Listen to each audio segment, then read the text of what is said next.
علیکم اسٹوڈینٹس، آج ہم پڑھ رہے ہیں اردو کلاس چہارم۔ آج کا ہمارا ٹاپک ہے سبق حضرت داؤد علیہ السلام۔ آپ نے اس سبق کی فل ریڈنگ کرنی ہے۔ جیسے یہاں پہ آپ کو میں تھوڑا سا آئیڈیا دے رہی ہوں کہ اس سبق میں ہمیں کیا بتایا گیا۔ اس سبق میں ہمیں بتایا گیا ہے کہ ایک کھیت والا حضرت داؤد علیہ السلام کے پاس آیا اور وہ رو رو کر اپنا حال سنا رہا تھا کہ اس آدمی نے مجھ پر بڑا ظلم کر دیا ہے، اس کی بکریوں نے میری ساری فصل جو ہے وہ کھا لی ہے۔ تو جب بکریوں والے سے پوچھا گیا تو اس نے بتایا کہ جی ہاں، میری بکریوں نے ساری فصل کھا لی ہے، میری بکریاں بہت زیادہ تھیں، اس لیے میں ان کو نہ روک سکا۔ بکریوں والے کی بات سننے کے بعد حضرت داؤد علیہ السلام نے فیصلہ کیا کہ جو بکریاں ہیں وہ ساری کھیت والے کو دی جائیں۔ تو یہ بات حضرت سلیمان علیہ السلام بھی سن رہے تھے، جو حضرت داؤد علیہ السلام کے بیٹے تھے۔ تو وہ یہ بات سن رہے تھے۔ جب ان سے پوچھا گیا کہ حضرت داؤد علیہ السلام نے پوچھا کہ کیا میں نے یہ فیصلہ درست کیا ہے، تو حضرت سلیمان علیہ السلام نے کہا آپ کا فیصلہ اچھا ہے، مگر تو حضرت داؤد علیہ السلام نے کہا کہ مگر کیا؟ تو حضرت سلیمان علیہ السلام نے کہا کہ یوں بھی ہو سکتا تھا کہ بکریوں کا گلا کھیت والے کو دے دیا جائے تاکہ وہ بکریوں کے دودھ اور بالوں سے فائدہ اٹھائے، اور گلے والے سے یہ کہا جائے کہ وہ بھی کھیت میں کام کرے، جب کھیت میں نئی فصل تیار ہو جائے تو گلے والے کو اس کا گلا واپس مل جائے۔ اس طرح نہ کھیت والے کا نقصان ہوگا اور نہ گلے والے کا نقصان ہوگا۔ حضرت داؤد علیہ السلام اللہ تعالیٰ کے نبی تھے۔ حضرت داؤد علیہ السلام پر زبور نازل ہوئی۔ حضرت داؤد علیہ السلام کا یہ کمال تھا کہ جب لوہا ان کے ہاتھ میں آتا تو وہ بالکل نرم ہو جاتا۔ نیکسٹ ہمارے پاس ہے اس کی مشق۔ مشق میں سب سے پہلے ہیں نئے الفاظ معنی۔ حال کا مطلب ہوتا ہے قصہ یا ماجرا۔ لہلہاتے کا مطلب ہوتا ہے جھومتے ہوئے۔ چٹ کر ڈالی کا مطلب ہے تمام کی تمام کھا گئیں۔ گلا کا مطلب ہوتا ہے بکریوں کا ریوڑ۔ لاپرواہی، پرواہ نہ کرنا یا توجہ نہ دینا۔ ہونہار کا مطلب ہوتا ہے ذہین یا سمجھدار۔ اور نیکسٹ ہے ہمارے پاس ورڈ تھم جاتے کا مطلب ہے رک جاتے۔ اور زرہ کا مطلب ہے لوہے کا جالی دار کرتا جو لڑائی کے وقت پہنتے ہیں۔ معروضی سوالات ہیں۔ درست جواب کے دائرے کو پینسل سے بھریے اور خالی جگہ میں لکھیے۔ ڈیش والا رو رو کر اپنا حال سنا رہا تھا۔ بکری، دکان، کھیت، گلے۔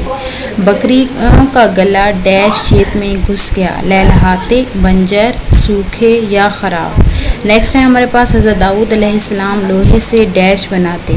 کمان، قلم، زرہ یا تلوار۔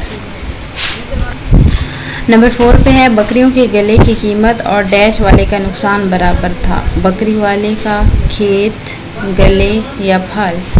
نمبر 5 پہ ہے اس وقت حضرت سلیمان علیہ السلام کی عمر ڈیش برس تھی، 11، 12، 13 یا 10۔